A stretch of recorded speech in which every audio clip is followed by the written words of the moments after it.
नमस्कार। दिव्य ज्योतिष परामर्श केंद्र में आप सभी लोगों का हृदय से स्वागत है। प्रिय मित्रों, यह प्रकृति और जीवन दोनों के बीच बड़ा ही अद्भुत और रहस्यात्मक संबंध है, जिसका कि समय समय पर हमारे पूर्वजों ने, संतों ने, महात्माओं ने, विद्वानों ने अपने अपने ढंग से समझाने का प्रयास किया और इन रहस्यों पर से पर्दा उठाने का भी प्रयास किया। अनेकों प्रकार के रहस्योद्घाटन भी किए और शायद यही वो बात रही कि भारत को विश्व गुरु की संज्ञा मिली। परंतु दुर्भाग्यवशात पाश्चात्य संस्कृति, पाश्चात्य सभ्यता का कुछ इस कदर बोलबाला बढ़ा, कुछ इस कदर कुप्रभाव पड़ा कि हम अपनी मूल संस्कृति, मूल आस्था और मूल धारणा से ही विमुख हो गए। अब किसी कारणवश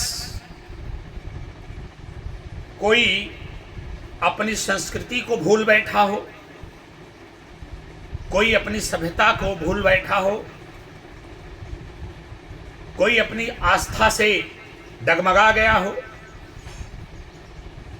किसी ने अपने विश्वास को खो दिया हो, तो ये उसका दुर्भाग्य हो सकता है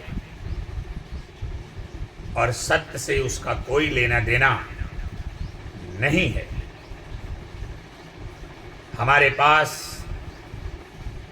4 वेद, 18 पुराण, 6 शास्त्र, अनेकों उपनिषद, श्रीमद् भागवत गीता, रामचरितमानस, रामायण जैसे दिव्य ग्रंथ हैं,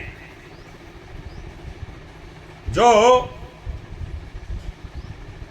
मानव जीवन, प्राणी जीवन और ये ब्रह्मांड, ये प्रकृति, उसके बीच किस प्रकार का संबंध है, उनके बीच किस प्रकार से सामंजस्य बैठाया जा सकता है, अपने जीवन को किस तरह से नियंत्रित करके सन्मार्ग पर अग्रसरित किया जा सकता है, अपने जीवन को सुखी और संपन्न बनाया जा सकता है और संसार के तमाम प्रकार के कष्टों से मुक्ति पाई जा सकती है।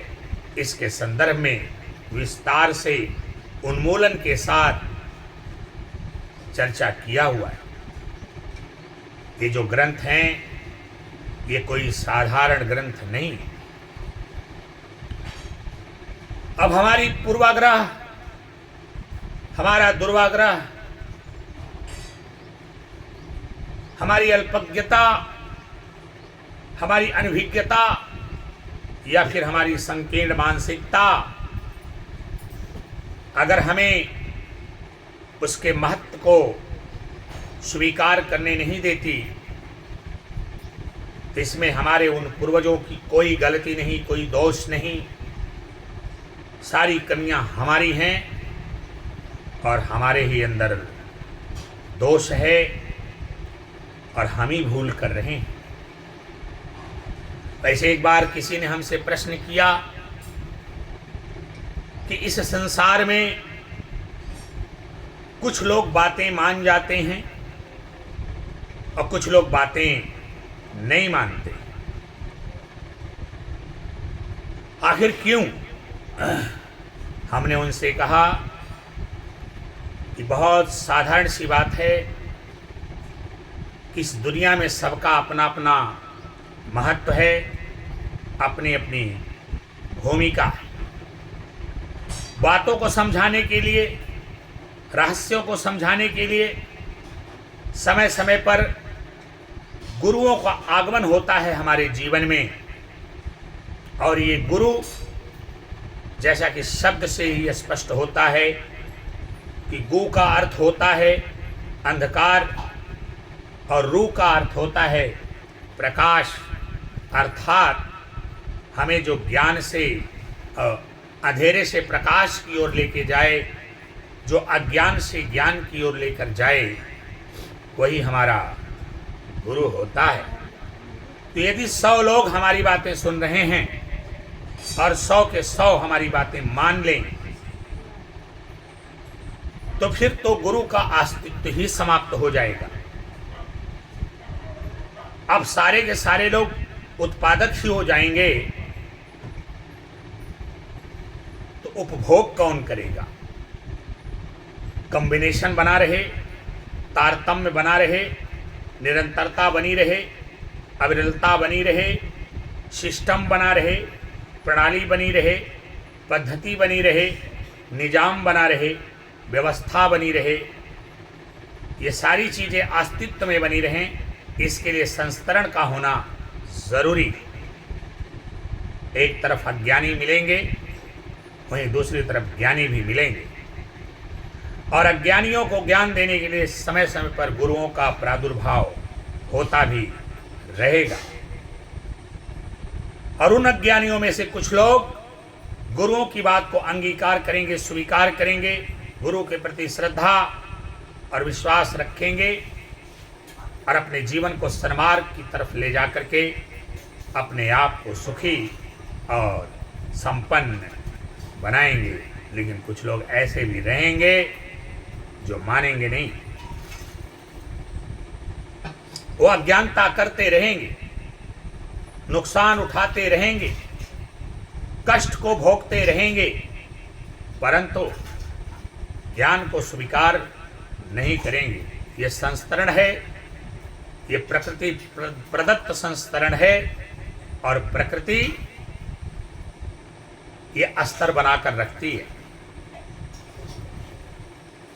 एक बड़े ही दार्शनिक थे डार्विन साहब, उन्होंने एक बात कही कि इस दुनिया में किसको ऊंचाई पर ले जाना है, इस दुनिया में किसको आगे ले जाना है, इस दुनिया में किसको स्थापित करना है, इस दुनिया में किसकी उत्तरजीविता को कायम रखना है, इसका निर्धारण स्वयं प्रकृति करती है। उन्होंने एक सिद्धांत दिया जो आप लोगों को इंटरमीडिएट की बायोलॉजी में पढ़ाया जाता होगा। कई सिद्धांत उन्होंने दिए हैं, यहाँ पर मैं केवल 2 सिद्धांतों की चर्चा करूंगा। एक सिद्धांत उन्होंने दिया प्राकृतिक वर्ण, अर्थात इस दुनिया में तो नाना प्रकार के लोग हैं, लेकिन प्रकृति सबका वर्ण नहीं करती। कुछ एक लोगों का वर्ण प्रकृति करती है। जिसको समाज में स्थापित करना होता है, जिसके अस्तित्व को बनाए रखना होता है, जिसके जीवन को सुखी और संपन्न बनाए रखना होता है, जिसके एग्जिस्टेंस को कायम रखना होता है, जिसको पावरफुल शक्तिशाली बनाना होता है, प्रकृति स्वयं उस व्यक्ति का वर्ण करती है। और जब प्रकृति वर्ण करती है तो वह योग्य होता ही है, उसे और भी योग्य बनाती है। तो फिर डार्विन साहब का दूसरा सिद्धांत आता है योग्यतम की उत्तरजीविता, अर्थात पहली बात तो वर्ण करने में ही प्रकृति योग्य का चुनाव करती है, और उसके बाद चुन लेने के बाद योग्य को योग्यतम बनाती है, योग्य को योग्यतम बनाती है। और फिर तब डार्विन साहब कहते हैं योग्यतम की उत्तर जीविता। जो योग्य होगा उसी का अस्तित्व कायम रहेगा, उसी की जिंदगी लंबी चलेगी, वही आगे जाएगा, वही सुखी होगा और वही संपन्न होगा। अब प्रश्न उठता है कि हमें भी प्रकृति वर्ण करे। हम चाहते हैं कि हमें प्रकृति वर्ण कर ले। अब प्रकृति वर्ण कैसे करेगी, उसके क्या पैमाने हैं, उसका मेजरमेंट क्या है, उसका मानदंड क्या है, प्रकृति की अवधारणा क्या है, प्रकृति की सोच क्या है, वो कैसे लोगों का सिलेक्शन करती है, कैसे लोगों का चुनाव करती है, कैसे लोगों का वर्ण करती है, हमारे अंदर वो कौन सी विशेषता होनी चाहिए कि प्रकृति हमारा भी चुनाव करे, प्रकृति हमें भी वर्ण करे। इसके लिए हमारे भारत देश में नाना प्रकार के ऋषियों, महर्षियों, विद्वज्जनों, संतों, महात्माओं के द्वारा अनेकों प्रकार के धर्म ग्रंथों की रचना की गई और उनमें यही बताया गया कि अपने आप को आप योग्य कैसे बनाएंगे कि आपका तारतम्य, आपका रास्ता प्रकृति के साथ कायम हो सके, प्रकृति के साथ स्थापित हो सके, आप प्रकृति की नज़र में आ सको, ताकि प्रकृति आपका वर्ण कर सके। अब वेदों में, शास्त्रों में, पुराणों में, श्रीमद् भागवत गीता में, रामायण में इत्यादि इत्यादि हमारे महापावन पुनीत महाकाव्यों में, धर्म ग्रंथों में बड़े विस्तार से इन सारी बातों की चर्चा की गई। लेकिन बड़ा गूढ़ विषय है, आसानी से समझ में नहीं आता। अब दिल में आता है कि जो वेद में लिखी हुई बातें हैं, कोई वहां आलोक फैलाए, कोई वहां प्रकाश फैलाए, कोई उसको प्रकाशित करे, उसको आलोकित करे, ताकि हम वेद में लिखी हुई बातों को अच्छे से समझ सकें, अपने कार्य शैली और जीवन शैली में उतार सकें। तो फिर उसके लिए हमारे विद्वानों ने, संतों ने, महात्माओं ने ज्योतिष शास्त्र की रचना किया, ज्योतिष विज्ञान की रचना किया, एक अलग से उन्होंने ग्रंथ की रचना किया जिसे ज्योतिष विज्ञान या ज्योतिष शास्त्र कहा गया। और उन्होंने कहा कि ये वेद के चक्षु हैं, अर्थात वेद में जीवन जीने का जो शौर, जो सलीका, जो ढंग, जो कला सिखाई गई है, अगर आप उसको अच्छे से नहीं समझ पा रहे हैं तो ये ज्योतिष विज्ञान, ज्योतिष शास्त्र वेद के चक्षु हैं, अर्थात वेद की आंखें हैं। अब ज्योतिष विज्ञान के आधार पर उनका सरलीकरण कर दिया गया, आम जनमानस के जीवन में सरलतम भाषा में उतारने का प्रयास किया गया, हमारे कार्य शैली में डाला गया, हमारे जीवन शैली में वो बातें डालने का प्रयास ज्योतिष विज्ञान के द्वारा किया गया। अर्थात वेद में जीवन को सुखी संपन्न बनाने के लिए, अपने आप को प्रकृति से जोड़ने के लिए जो व्यवस्था बताई गई, उसी की सारगर्भित व्याख्या करने हेतु ज्योतिष विज्ञान की रचना की गई। और फिर कहा गया कि ज्योतिष विज्ञान वेद के चक्षु हैं। अब ज्योतिष विज्ञान ही हमें सिखाता है कि हमें किस प्रकार का आचरण करना चाहिए, हम कौन सा आचरण करें, किस प्रकार का व्यवहार करें कि हम प्रकृति से जुड़ जाएं और प्रकृति हमारा वर्ण करे, हम इतना योग्य बने कि प्रकृति हमारा वर्ण करे, हमें योग्यतम बनाए और फिर हमारी योग्यतम की जो उत्तरजीविता वाला सिद्धांत है वो कायम हो सके। प्रिय मित्रों, हमारे यहाँ बहुत सारे लोग ऐसे हैं, हालांकि मैं उन लोगों की बात पर कोई विशेष ध्यान नहीं देता, मैं उनके संदर्भ में कुछ कहना भी जरूरी नहीं समझता, क्योंकि सकारात्मकता के सामने नकारात्मकता होती। जब तक सकारात्मकता रहेगी, नकारात्मकता भी रहेगी, देवात्मा रहेगी, प्रेतात्मा भी रहेगी। नेगेटिविटी रहेगी तो पॉजिटिविटी रहेगी, पॉजिटिविटी रहेगी, नेगेटिविटी रहेगी, क्योंकि हर सिक्के के दो पहलू होते हैं। दिन है तो रात होगी, प्रकाश है तो अंधेरा भी होगा। तो ऐसे लोग भी रहेंगे जो प्रत्येक बातों के प्रति नकारात्मक सोच रखेंगे और उसका खंडन इत्यादि करते रहेंगे, निंदा इत्यादि करते रहेंगे। और इनका भी अस्तित्व कहीं न कहीं प्राकृतिक संतुलन के लिए आवश्यक ही होता है। और कभी कभी तो मेरे समझ में आता है कि जो नकारात्मक सोच के लोग होते हैं वो लोग भी काफी पूजनीय होते हैं, क्योंकि वही हमारी आस्था को बल प्रदान करते हैं, वही हमारी सोच को मजबूत करने का अवसर प्रदान करते हैं, वही हमें विवश करते हैं कि हम इन विषयों की गहराई में उतरें और उनको जवाब दे सकें। तो ऐसे में इन लोगों का भी पास में रहना बहुत आवश्यक है। हमारे एक बहुत ही बड़े विद्वान ने कहा कि निंदक नियरे राखिए आंगन कुटी छवाए।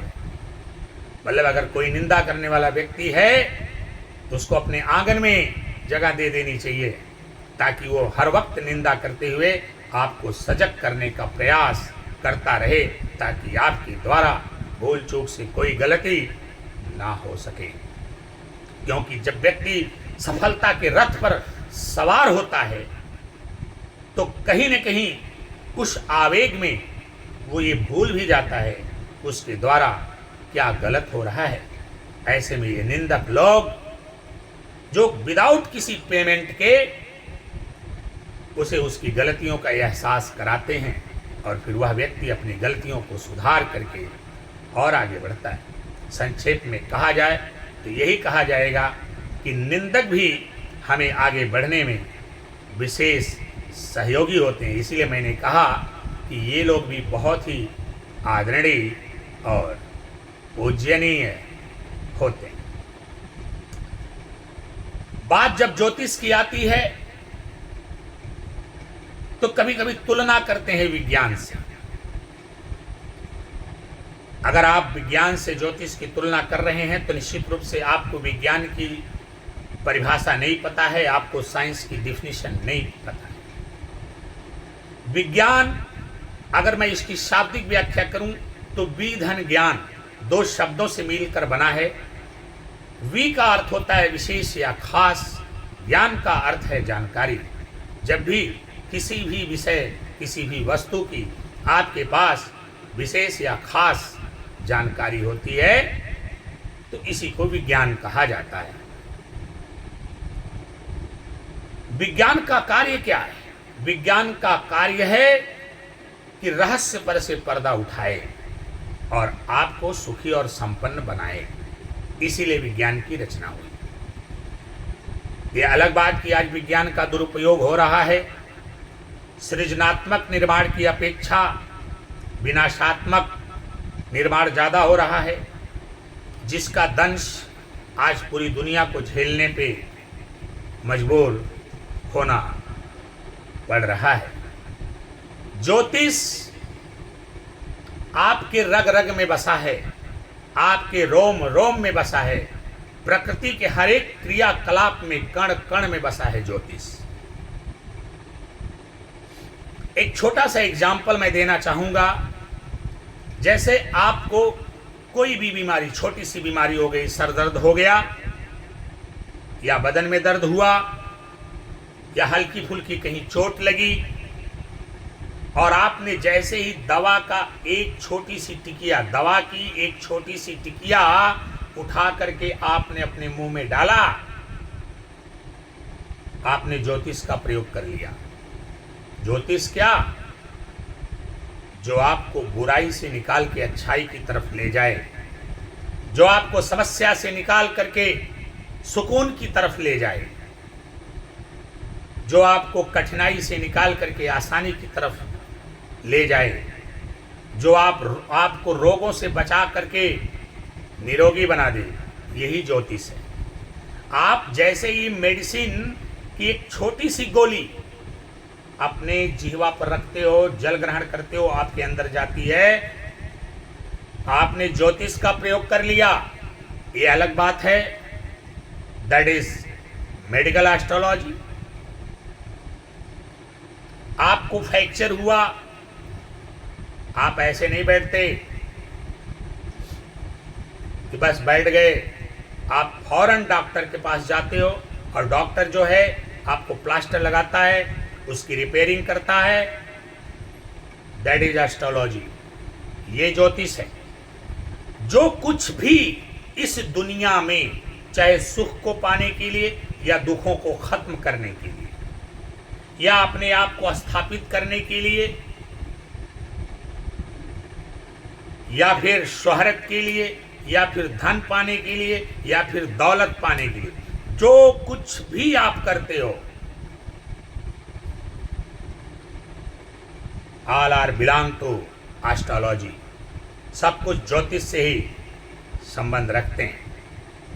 एक्यूप्रेशर है, आप शरीर के किसी भी अंग में एक कोई खास जगह होती है जहां पर आप प्रेशर डालते हो तो आपको रोगों से मुक्ति मिलती है, समस्या से मुक्ति मिलती है। यही एस्ट्रोलॉजी है, यही ज्योतिष विज्ञान है। आपने मेडिसिन का प्रयोग किया, आपने अन्य उपायों का प्रयोग किया, आपने अन्य संसाधन अलग हो सकते हैं, व्यवस्था अलग हो सकती है, परंतु सब ज्योतिष के ही अंग हैं। All are parts of astrology. सब कुछ ज्योतिष का ही पार्ट है, सब ज्योतिष के अंतर्गत आते हैं। ज्योति, इसका पहला ही शब्द है, ज्योतिष में पहला ही शब्द है ज्योति। जो आपके जीवन में ज्योति ला दे, जो आपके जीवन में प्रकाश ला दे, जो आपके जीवन में ऊर्जा ला दे, जो आपके जीवन में खूबसूरती ला दे, जो आपके जीवन में चमक ला दे, जो आपके जीवन में सौंदर्य ला दे, जो आपके जीवन को लग्जरियस बना दे, जो आपके जीवन को प्रतिष्ठित कर दे, इज्जत दे दे, मान दे दे, सम्मान दे दे, उसी व्यवस्था को ही ज्योतिष कहा जाता है। सब कुछ ज्योतिष के अंतर्गत आता है। अब ज्योतिष में कभी कभी धातुओं का प्रयोग किया जाता है आपकी समस्या को दूर करने के लिए, कभी कभी रत्नों का प्रयोग किया जाता है, ये भी प्राकृतिक है, ये मानव निर्मित नहीं है। रत्नों का प्रयोग किया जाता है, रत्नों के द्वारा जो एनर्जी आपके अंदर नहीं है उस एनर्जी को देने का प्रयास किया जाता है, धातुओं के द्वारा देने का प्रयास किया जाता है। और मेडिकल एस्ट्रोलॉजी में केमिकल के द्वारा आपको वो एनर्जी दी जाती है। बस आपको एनर्जी ही तो देनी है, ज्योतिष का काम ही आपको एनर्जी देना। Psychology is the part of astrology. जो मनोविज्ञान है वह भी ज्योतिष विज्ञान का एक अंग है। एक ज्योतिष के पास आप जाते हैं और जब वह ज्योतिषी आपसे कहता है यू कैन डू इट, आप इसे अवश्य कर सकते हो, दैट इज द मोटिवेशन, ये उसका मोटिवेशन है। This is the part of astrology. अगर आपको मोटिव किया जा रहा है, मोटिवेट किया जा रहा है, आपको उत्प्रेरित किया जा रहा है, आपके अंदर उत्प्रेरणा पैदा की जा रही है, यह भी ज्योतिष का एक भाग है। ज्योतिष क्या सिखाता है आपको? जब भी आप ज्योतिष से जुड़ेंगे, ज्योतिष ये कभी नहीं कहेगा कि आप कुकर्म करो, दुष्कर्म करो। ज्योतिष से जब जुड़ेंगे, ज्योतिष आपसे सत्कर्म ही करवाता है। ज्योतिष बोलता है माँ बाप की सेवा करो, परिवार की सेवा करो, भाई बंधु की सेवा करो, प्राणियों की सेवा करो, जलचर थलचर नभचर जितने प्राणी हैं सबकी सेवा करो, ये ज्योतिष सिखाती। और वो पिंड जो शरीर छोड़ चुके हैं, वो आत्माएं, ये सोल क्या है? Soul is the divine energy. आत्मा एक दैवीय ऊर्जा है। और आइंस्टीन साहब ने कहा कि जब कोई पिंड की क्षति होती है तो ऊर्जा मुक्त होती है। तो ये आपने जो शरीर धारण किया है, इसकी भी एक न एक दिन क्षति होनी है और ये ऊर्जा मुक्त होगी। ऊर्जा मुक्त होकर के कहाँ रहेगी? ब्रह्मांड में ही रहेगी। अब ऊर्जा के दो रूप हो सकते हैं, पॉजिटिव और नेगेटिव। पॉजिटिव ऊर्जा है, उसको अपने अंदर हम समाहित कैसे कर लें? ब्रह्मांड में पॉजिटिव ऊर्जा है, कैसे समाहित करें? और नेगेटिव ऊर्जा के टच में अगर हम आ रहे हैं तो उसको अपने शरीर से कैसे बाहर करें? इसको सिखाने वाले विज्ञान का नाम ही है ज्योतिष विज्ञान। ज्योतिष विज्ञान हमें सत्कर्म से जोड़ता है। ज्योतिष विज्ञान हमें धर्म से जोड़ता है। ज्योतिष विज्ञान हमारे अंदर आस्था पैदा करता है। ज्योतिष विज्ञान हमारे अंदर विश्वास पैदा करता है। ज्योतिष विज्ञान हमें उत्प्रेरित करता है, उत्प्रेरणा देता है। अब ज्योतिष विज्ञान के नाम पे कोई ढकोसला करे, पाखंड करे, किसी को गुमराह करे, तो उसके ऐसा करने से ज्योतिष विज्ञान का महत्व घट नहीं जाता। गंगा गंगा ही है, उसमें पुण्यात्मा भी स्नान करते हैं और पापात्मा भी स्नान करते हैं, लेकिन गंगा फिर भी गंगा है। तो ठीक उसी प्रकार अब ज्योतिष विज्ञान का प्रयोग करने वाले लोग कैसे हैं, उनके आधार पर हम ज्योतिष विज्ञान की व्याख्या नहीं कर सकते। लोगों ज्योतिष विज्ञान का प्रयोग अनुप्रयोग करने का जो तरीका है वो लोगों का अलग अलग हो सकता है। अब हो सकता है कोई प्रोफेशनल तरीके से कर रहा हो, या हो सकता है कोई डकैती डालने के लिए कर रहा हो। नाना प्रकार की बातें हो सकती हैं। हो सकता है कोई मानव कल्याण के लिए ज्योतिष विज्ञान का प्रयोग कर रहा हो। तो ये तो उनका अपना प्रयोगात्मक आधार है। अब न्यूक्लियर एनर्जी ही तो है। अब अगर संसार का विकास चाहिए तो न्यूक्लियर रिएक्टर बन जाता है, और संसार का विनाश करना है तो न्यूक्लियर बम हो जाता है। तो हम क्या कह दें? न्यूक्लियर एनर्जी खराब होती है। अब किसी ने बम बना के रख लिया तो क्या हम न्यूक्लियर एनर्जी को खराब कह देंगे? नहीं ना। वो तो बनाने वाले के ऊपर डिपेंड कर गया कि उसने रिएक्टर बनाया कि बम। तो उसने अगर रिएक्टर बनाया तो दुनिया का विकास होगा, और बम बना दिया तो दुनिया का विनाश होगा। वो बनाने वाले के ऊपर डिपेंड करता है, उसके प्रयोग के ऊपर डिपेंड कर रहा है।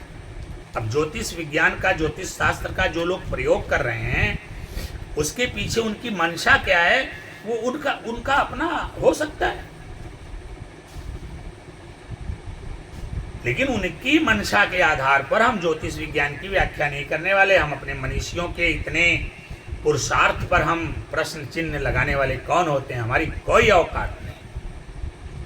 लेकिन ज्योतिष विज्ञान का यदि सदुपयोग किया जाए और आप इसकी गहराई में घुसेंगे तो आपको बहुत अच्छे से पता चलेगा कि वास्तव में एक बड़ा ही दिव्य विज्ञान है। मैं अगर व्यक्तिगत अपनी बात करूं, बाल्यावस्था से ही हमें इस विषय में बहुत रुचि थी, लेकिन बाल सुलभ मन था, खेल कूद में ज़्यादा मन लगता था, कभी गहराई में नहीं घुसे। लेकिन अब जबकि उम्र के आधे पड़ाव पर खड़े हैं और हमने ज्योतिष विज्ञान को जब बहुत गहराई से समझा और अपने जीवन को उस कसौटी पर कसा, तो हमने यही पाया कि जैसे जैसे प्लानेटरी पोजीशन हमारे हॉरोस्कोप में है, हमारी कुंडली में है, वैसे ही हमारा जीवन चल रहा है। और एक बात मैं आपको बता दूं कि वो लोग बड़े सौभाग्यशाली हैं जिनको ईश्वर ने यह मौका प्रदान किया, ये अवसर प्रदान किया कि वह किसी योग्य विद्वान के पास पहुंच करके अपने जन्म कुंडली का भी विश्लेषण करवा लेते हैं और उसके आधार पर फिर अपनी जीवन शैली को अपना करके अपने साथ अपने परिवार, अपने कुटुंब के जीवन को सुखी और संपन्न बना लेते हैं। बहुत दिनों से मैं भी इसी कर्म में जुड़ा हूं। सैकड़ों हजारों लोग आते हैं मेरे पास।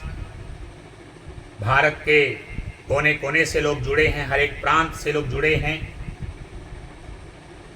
सबकी अपनी अपनी कुछ न कुछ समस्या अवश्य है, लेकिन हमने देखा क्या, एक बात जो हमने अनुभव किया, जो मेरा एक्सपीरियंस मैं साझा कर दे रहा हूँ।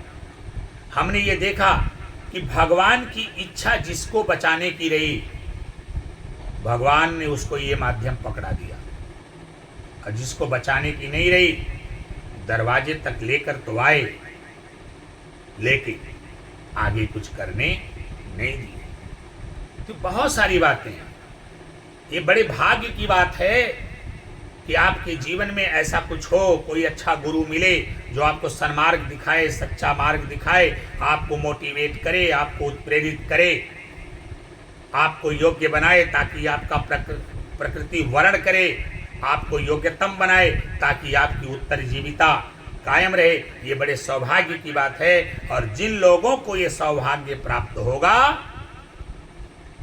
वही इस जगह पर आएंगे, वही ज्योतिष शास्त्र, ज्योतिष विज्ञान की शरण में आएंगे और उन्हीं का कल्याण होगा। यहाँ बहुत सारे लोग हैं, नाना प्रकार के तर्क कुतर्क करते रहते हैं, और तर्क कुतर्क का जवाब देना मैं जरूरी नहीं समझता, क्योंकि उनको समय समझाएगा, वो समय के अनुसार समझ जाएंगे। हम समझाएंगे तो कुतर्क पे कुतर्क करते चले जाएंगे और फिर उसी में हमारा समय बर्बाद हो जाएगा। ये जो बातें हम कह रहे हैं, हम उन लोगों के लिए कह रहे हैं जिनकी सनातन संस्कृति में आस्था है, अपने धर्म पर, अपनी संस्कृति और अपने सभ्यता और अपने पूर्वजों पर विश्वास है। लेकिन ये जो नकारात्मक सोच वाले लोग हैं, जो हमारे सामने उल जुलूल अनावश्यक उदाहरण पेश करते हैं, कभी कभी फॉरेन कंट्री का, विदेशियों का उदाहरण लेकर आते हैं, उनसे तुलना करवाते हैं, तो शायद उनको दूर की ढोल बड़ी सुहावनी लगती है। शायद वो वहाँ जा कर के कभी हम वहाँ का स्वाद चखे नहीं हैं, चख लेंगे तो समझ में आएगा।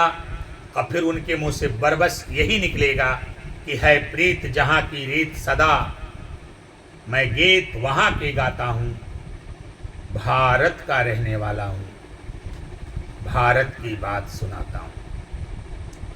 तो ये दिव्य ज्ञान केवल भारत में है। इसलिए भारत, अनेकों धर्मों के लोग भारत में रहते हैं, अनेकों जातियों के लोग भारत में रहते हैं, फिर भी जितनी एकजुटता, जितनी समरसता, जितनी अंतरंगता अपने भारत में दिखाई देती है, वो विश्व के किसी भी कोने में नहीं दिखाई देती।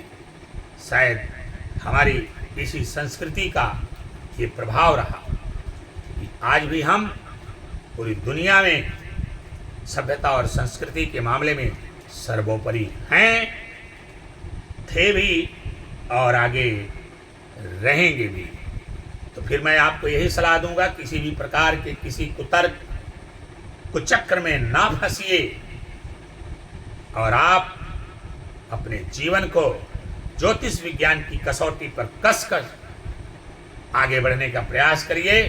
निसंदेह आपका कल्याण होगा, आपका भला होगा, प्रकृति आपका वर्ण करेगी और आपको योग्य से योग्यतम बनाएगी और आपकी उत्तरजीविता का अस्तित्व बना रहेगा। इन्हीं शब्दों के साथ मैं अपनी वाणी को विराम देता हूँ। नमस्कार।